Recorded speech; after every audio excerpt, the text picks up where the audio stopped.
Hi, thanks for checking in with our latest conversation. We are three Black Pratt grads.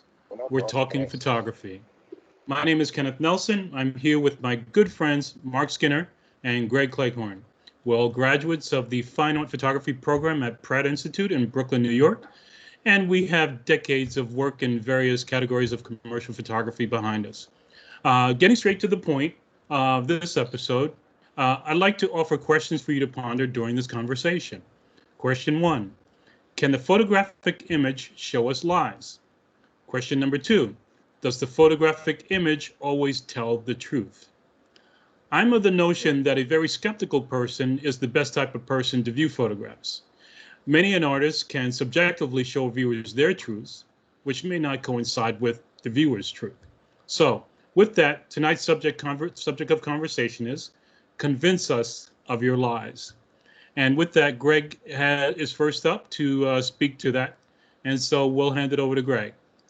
Hey, photo fans out there in photography land, YouTube land. Hi, I'm Greg. Hey, I got some. I was brought up at a time where they said, "Oh, photographs don't lie," and with the traditional, old school photography, black and white, the zone system, blah blah blah, yada yada.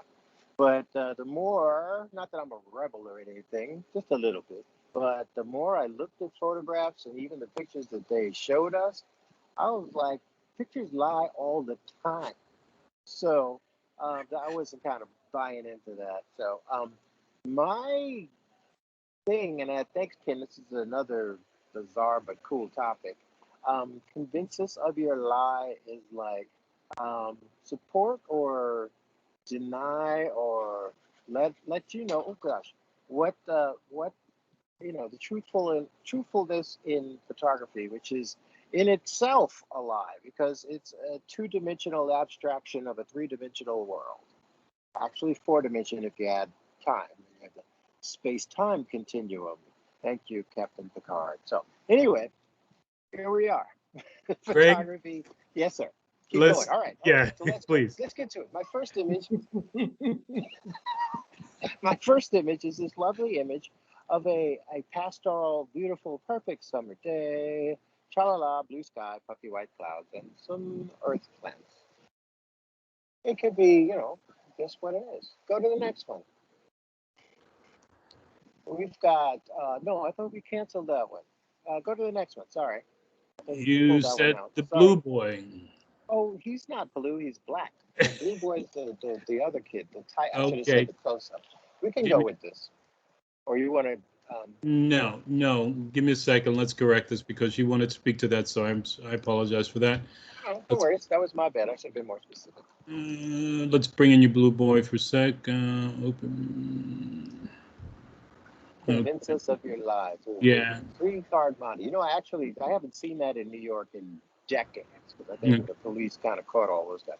But I did, when I came to Sacramento, I saw this. Is that the one you're calling the blue boy? That is the one, the blue boy, yes. Because his face is kind of blue. And this, I kind of like the way this kid, but he had, something, I won't say wrong with him, whether it's DNA or something. So I took it into Photoshop and I kind of pushed it, I added some color, shifted his face around, added some lines and shadows, and made him, when I saw him, and he looked so sad, he looked like, if you guys saw a.k.a. Where he looked like a, little robotic kid, and he looked really sad, like he was, there's another movie like that where the robot was kind of damaged, and you kind of were feeling for him, but then fearful of him at the same time. Bicentennial Man? Probably not. It was, one of those things, or even Star Trek. If you look at Data when he has his, been injured in the face and you see half of his face, or Terminator, when after he got shot up and dragged through the street on his face, his face was all scuffed up on one side. But kind of like that. So I kind of pushed it like that. And those are my submissions for that. I just thought this was a door hinge. Yeah. I thought it was a door hinge. Okay. Nope, wasn't a door hinge. Very intriguing, Greg. Very Intriguing. intriguing. All right. Now you want the truth? Have I Um, convinced you of the lie? No. uh, All right. For the matter of time, I will tell you the truth about this image. It's actually a train coupling flipped on its side, but I looked at it when I shot it. And I was like, oh my uh-huh, God. When I saw it, I was like, oh my God, they look like a little boy. uh-huh. But I just flipped it to the side to make it, more human looking. Yep. And I pushed the colors, a little saturation to give it this thing. I noticed his eyes kind of looked glassy, so I said, perfect, I'll leave that. Did some touch-ups. I did some add additions in Photoshop. And that's the truth about this. Go back to Okay. the sky, please.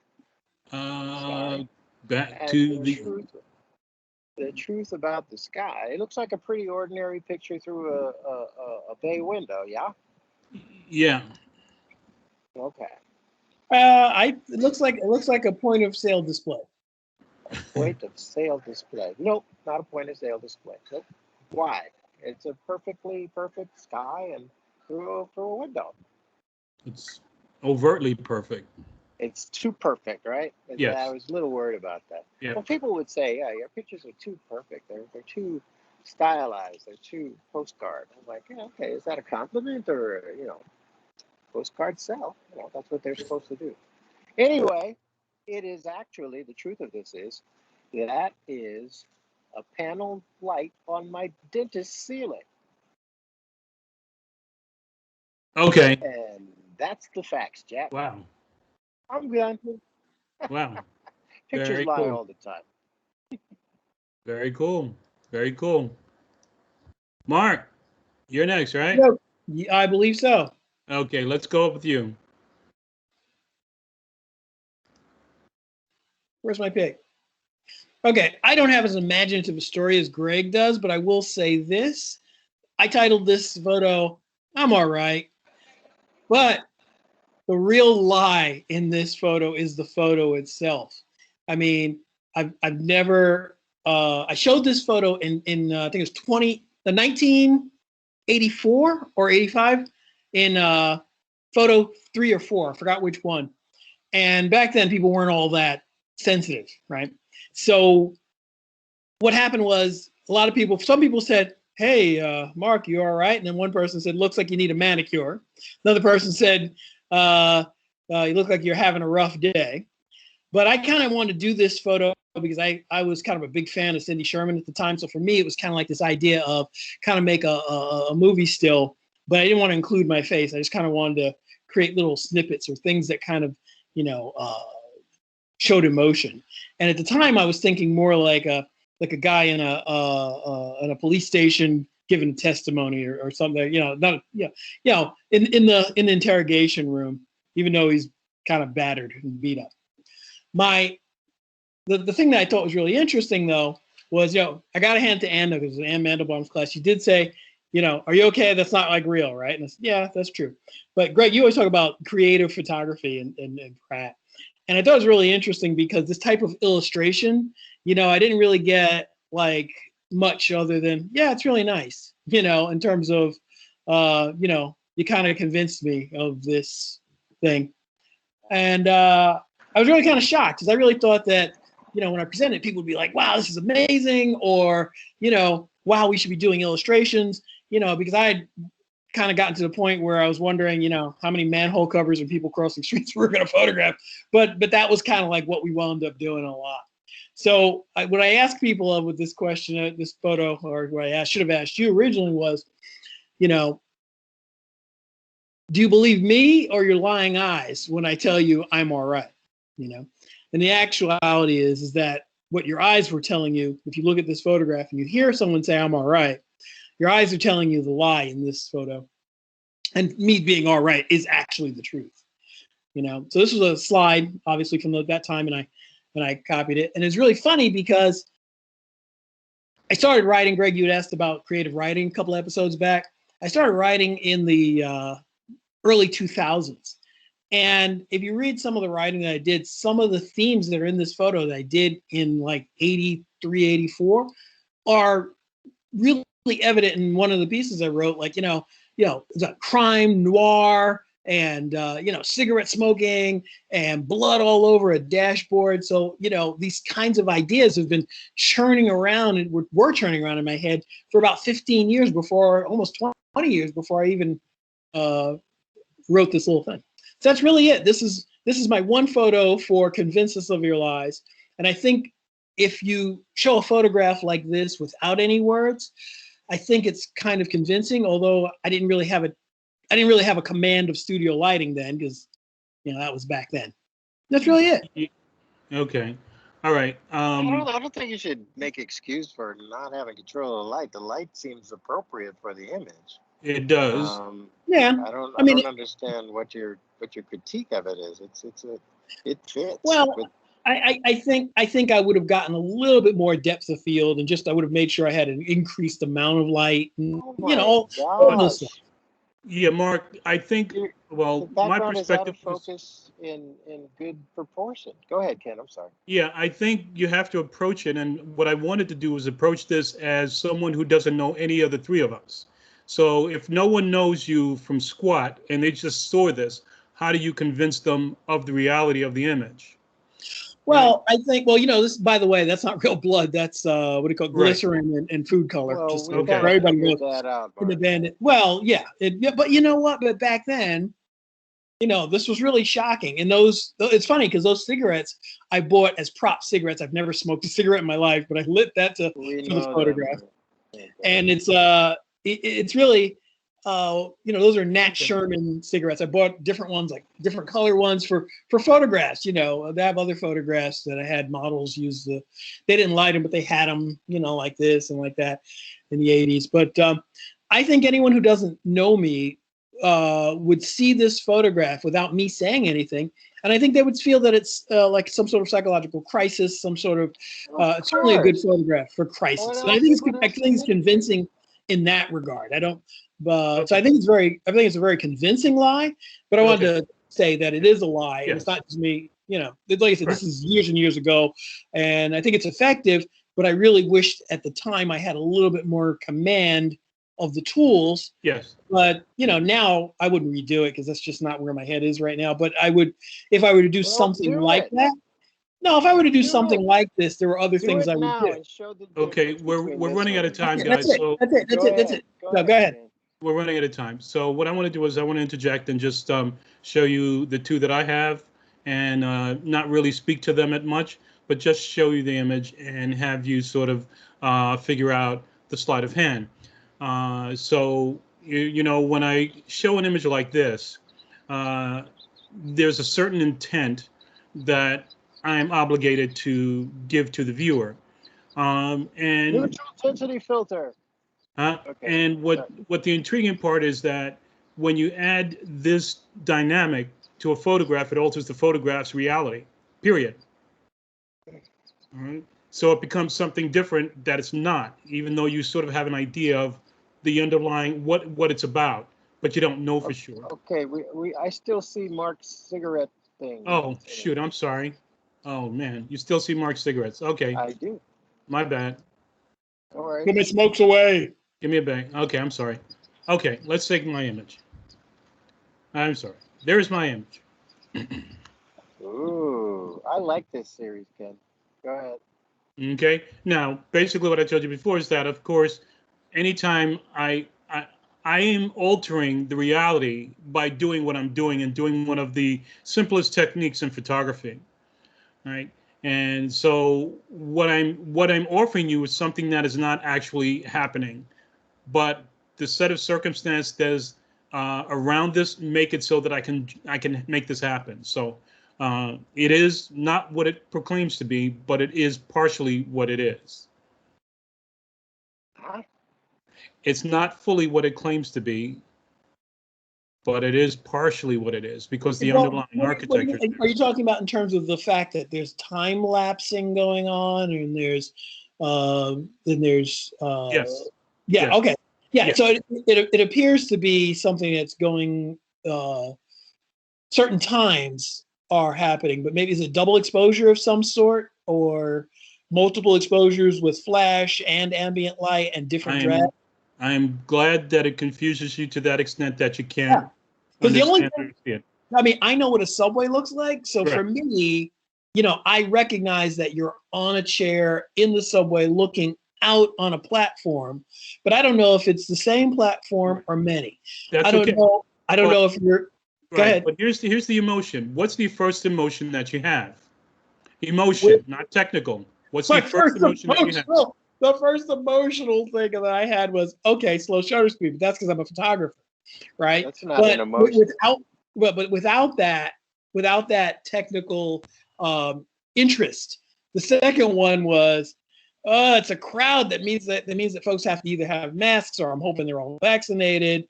I start getting claustrophobic sensibility now that I really wouldn't have then. Okay.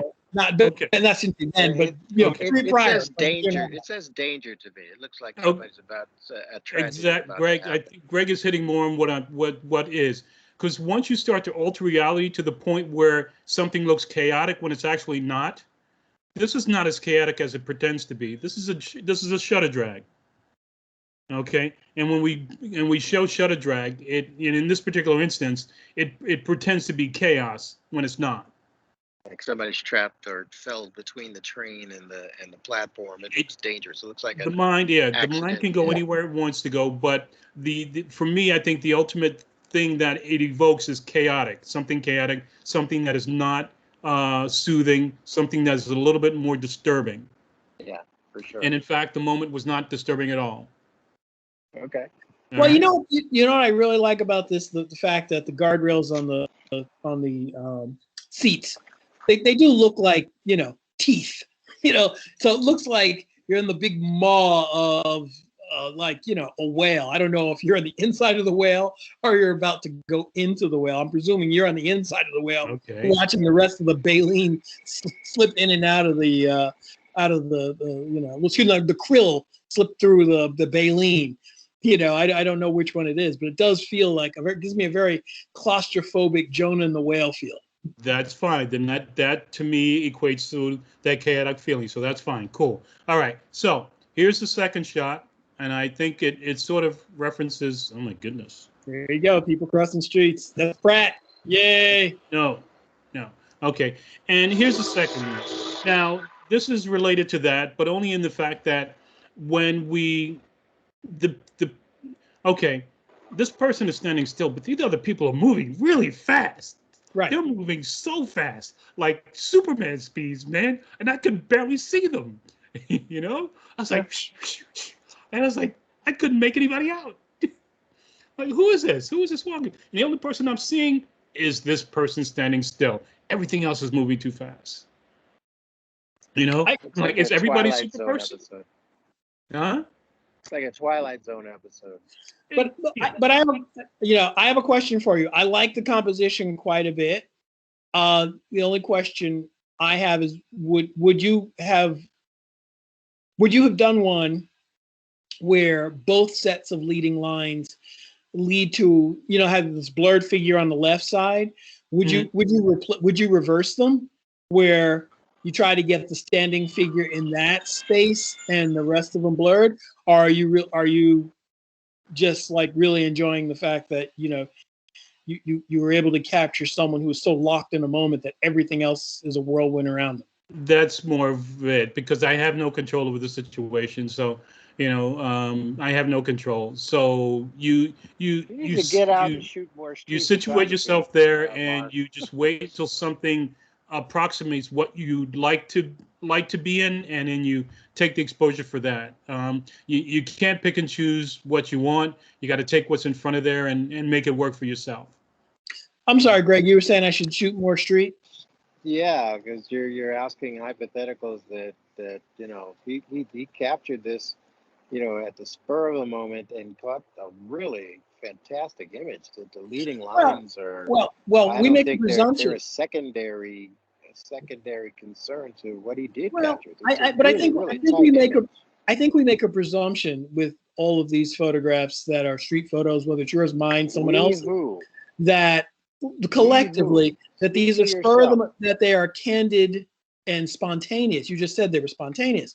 I mean, I think if one is going out to capture street photos, they go into a target-rich environment, and they kind of But what plan you're saying is a that he certain should amount set of. up the frame before he takes the picture. Ken, does that happen for you? Sometimes you set up the frame before Yes, they take this frame the is picture? set up. Yeah. This frame is set up. And I so waited for something, and I waited for something. I predetermined where I wanted the focus to be, and I had set it up so anything that happened there, I was going to, anything of interest for myself that happened there, I was going to take the shot. Right, and I only ask because traffic patterns at certain times of days, you know, if you're someplace, certain places, I don't know where you were in that photo, but if you're certain places, in a half an hour, if it's early morning and it's rush hour, you're going to have a half an hour of people moving in a particular direction, and you're going to have fewer people moving another direction. You may not have, but you may not have as many people. Show us, Mark. No, but you may not have as many people. I don't know why my comments threaten you so much. Me, but you're more talking than photographs. But the person who's static pictures may be it's very fortuitous to get that person. But what I'm wondering is, are there spaces where people have a tendency to stop to check their phones? You know, is it sort of like if you're there every day for a week in that same spot, would you find that on that particular place, there's a tendency for people before they cross the street or before they round a corner to turn to check their phones? Yeah, absolutely, Mark. That's absolutely the case. But that wasn't in my frame of thought when I took this. Okay. I knew that. Within the cities and within New York City in particular, the street corner is the most active part of the sidewalk. It is where things coalesce. It's where energy happens. It's the spot. So if you want to do anything with people in street, it would most likely happen on the corners of a sidewalk.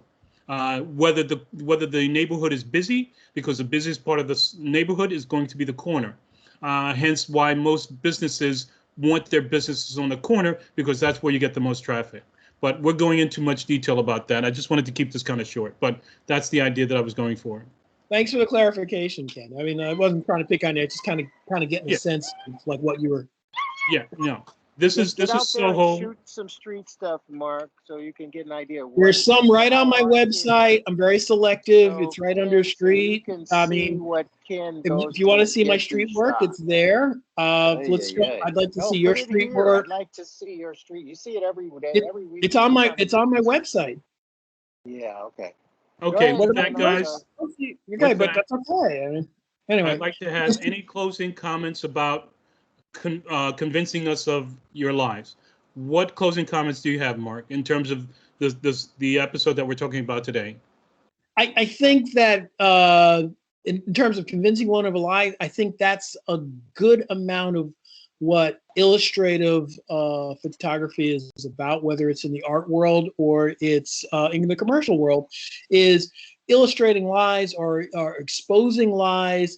And so the concept of a lie and what is truth is very much a part of the photographic experience, because you're manipulating the time and space to create an image, whether it's for fine art or whether it's a commercial or news.